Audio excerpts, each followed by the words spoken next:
I think, what helped me to get my internship in investment banking was, first of all, I got with, maximum marks, cum laude. Then I had an entrepreneurial experience. I was also very active, charity. I was like playing golf at, national level. So I think that, it complemented my profile, even though I was not from one of these target university, and that's why they you had consider you had like a 4.0 GPA basically. You had like a Correct. perfect GPA, so you're at top of your class at a well-respected university. So and then you also were almost a semi-pro golfer. It sounds like. Correct. Or almost pro.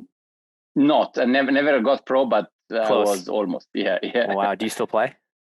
Yeah, I do. Not as often, but I still do with some friends and even colleagues. That's the cool thing about golf. There are a lot of people playing, so you always find it. You like to just kick everyone's ass in your company.